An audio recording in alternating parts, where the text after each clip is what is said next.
in protecting the patient from another attack of dengue. The only new finding that they have is that for the 1 person out of 10 who's not had dengue, chances are, after 3 years, he may still be afflicted with dengue, which was classified as severe dengue. Now, the worry is on the term severe dengue. But you see, there was a reclassification of what is mild, severe, and deadly dengue. And the severe dengue that is mentioned by Sanofi will involve symptoms that include 2 days of fever and hemophilia. Yung pagmamarka, no, sa skin. It is not the deadly type of dengue. So, in common parlance, sa ordinaryong salita, yung pinakamalala po na po pwedeng mangyari ayon sa bagong pag-aaral mismo ng Sanofi, yung mga hindi pa nagkakadengue na isa lamang sa 10, po pwedeng magkadengue na sa ating classification dati ay mild lamang dahil meron ng lagnat at merong mga pasa. Hindi po yung severe na nakakamatay. Pero ang kapalit naman po nun, proteksyon doon sa 9 out of 10 na nakadengue na from acquiring what could be not just serious but possibly a deadly stage of dengue. So ulitin ko po, wala pong dahilan para magpanik. Tama naman po na nagkaroon ng konting bahala tayo dahil hindi naman natin alam na matapos maibigay sa mga kabataan, akala natin complete immunity na from dengue kasi yan ang akala natin sa vaccination. Pag meron ka na, hindi ka na magkakaroon muli. Pero the worst case scenario, according to this new study, na isinapubliko naman nila at hindi tinago, no, ay 1 out of 10, yung hindi pa nagkakadengue, baka po pwede uli magkaroon ng dengue consisting of yung kanyang mga symptoms ay 2 araw ng paglagnat at saka yung konting pasa sa katawan. Hindi naman po yung nakamamatay. Of course, don't take it from me. Take it from the Department of Health. And today, we have Dr. Lyndon L. Lisu, who is not only a spokesperson, but a specialist in, guess what field? Infectious diseases. So he is a specialist in diseases such as dengue. Okay? So in an effort to allay fears of the public, we invited the spokesperson and an infectious medicine specialist, Dr. Lyndon L. Lisu, to answer in more detail your questions. Dr. Lisu.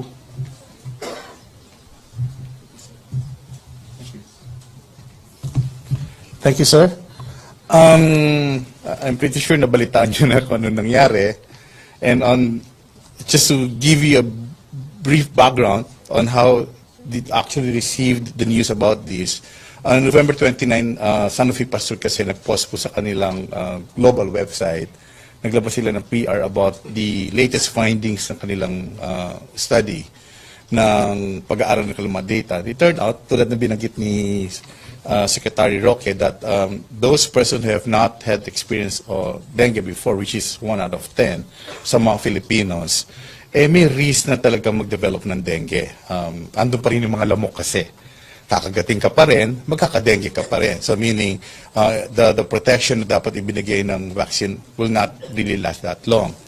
At nabanggit din kanina ni Secretary regarding yung mga manifestations, the severe that was being identified by Sanofi is totally different with the our severe classification that is being used currently together with WHO. Now, why are they using different classification? Hindi kasi nila pwedeng baguhin bigla ang kanilang classification din. In the course of nung magbuhat na nag-umpisa sila nitong trial nito, which was like 20 years ago, or it took them like 20 years bago nila na-develop itong vaccine na ito. Hindi ganun kabilis ang pagbabago ng bakuna nito. Kung kaya, hindi pwedeng kalagitnaan, biglang nagbabago din sila ng classification. So, siguro mas maganda, we'll entertain questions sa gayon yung mga concerns nyo ma-address na rin ng Department of Health Nang sa gayon, malinawan na rin natin. I guess this is a very good venue as well para maintindihan din ng publiko kung ano ba talaga itong concern natin ngayon regarding the dengue vaccine. MPC questions? Raymond Pinasa. Microphone, please. Hi, sir. Good morning.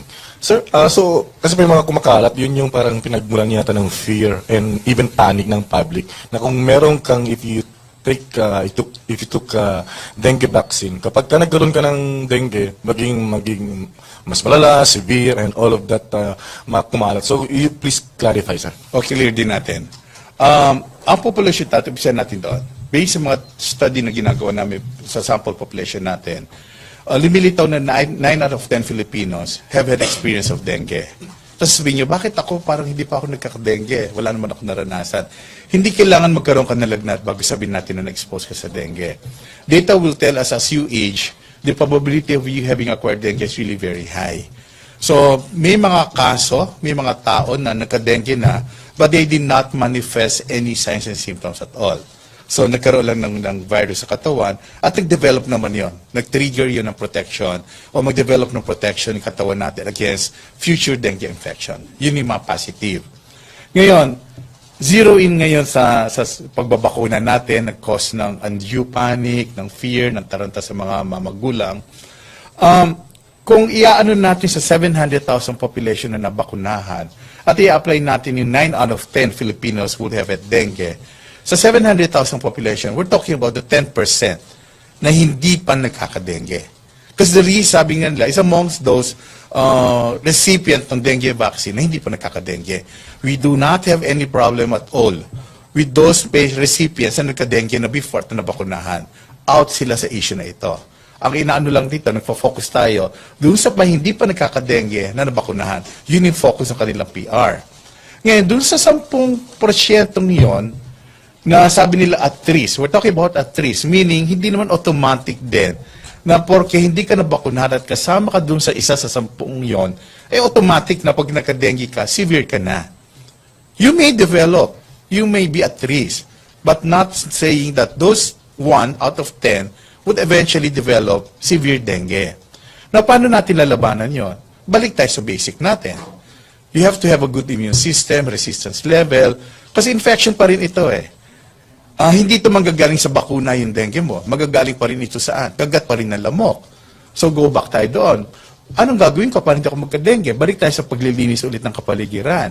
So that would like bring down the risk, that lowers down the risk of you acquiring the dengue infection. So nag-zero in tayo doon.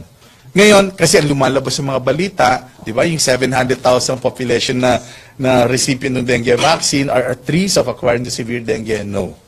We're only talking about that 10% na maaari, we're not even sure kung 10 nga, baka nga lower din, na maaring wala pang dengue na nakatanggap ng bakuna. Who would be at risk? Just paulit-ulit ko binabanggit yung at risk kasi hindi automatic na lahat sila. At pwede rin wala kung magiging maganda ang immune system mo. Okay, sir. Last point. Sir, now what you are saying, clearing the panic, what can you say, what's your take to the proposal of even BP Robredo of this alleged bungled dengue vaccine to be investigated because of some alleged now corruption and so on. Yun nga, medyo lumawak na eh. Hindi na nag-focus doon sa napatungan na yung sabi natin na undue fear o panic na binigay natin sa mga magulang na patungan na may ibang concern. In fact, Secretary Roque can attest to that it's been a year or it's been more than a year na nagkakaroon kami pagbisita sa house na nagkaroon na ng series of hearing allegedly because of yung mga issues na nire-raise sa Department of Health. And I would like to believe na wala namang napatunayan regarding that one.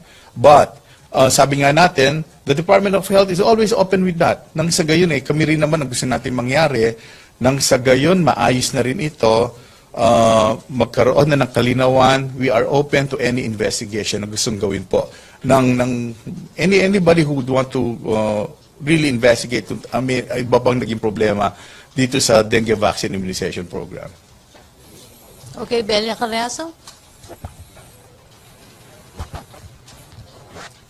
Hi, sir. Good morning. Bella Criaso from Bandera.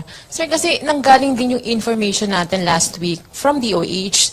Why sudden na nagpanic tayo dahil yung information natin galing sa inyo na, di ba, sabi nyo nga, yung mga hindi pa nababakunahan, sila yung may danger na magkaroon ng severe, yung side effect. Pero ngayon, nililinaw nyo na hindi naman dapat magpanic. Kasi yung information din, galing din naman sa inyo. So, parang ang pagitan lang po ng days lang ata. So, bakit biglang iba naman ngayon ang information na binibigay nyo sa tao? Kasi, di ba, biglang nagpanic yung tao, tapos left and right gusto na mag-investigation ng Senate, ng DOJ, tapos ng Congress. Tapos ngayon, inaalay nyo yung fears na dapat hindi magpanic yung publiko. Sir, liwan? Lilinawin ko lang, hindi sa amin ang galing. Nag-react din kami sa press release ng ng Sanofi Pasteur. We need to take a stand here. Bakit? Bago pa man kami nagkaroon ng press conference to clear this out, noon sa press con, I don't think you were there as well, nung press con na yon, hindi na namin inaali, pero pinapaliwanag the same thing that I'm explaining right now. Hindi bago ang statement namin last Friday kumpara sa statement namin today. It's basically the same. In fact, naging mas mabilis nga sa social media, bago pa kami nag-press con doon, bago namin in-address yung mga concern, naging mas mabilis kung kaya't we need to come out with a statement to address those concerns kasi doon pala nag-umpisa na nagkaroon ng reaksyon. So, kiklear ko lang, ma'am ha, hindi sa amin ang galing yung panic na ginawa po. So, yung suspension yun ng implementation ng program, tuloy po ito, sir? Yes, naka-on hold siya, dala ng because of the new findings. We wanted to be transparent as well na nagre-responding kami dun sa mga bagong findings and we're going to wait for further guidance because this week, WHO headquarters in Geneva is going to meet as well to address this concern and from there we will be getting guidance from them again. Okay, Tuesday New to be followed by Alwin, then Dexter. Good morning, sir.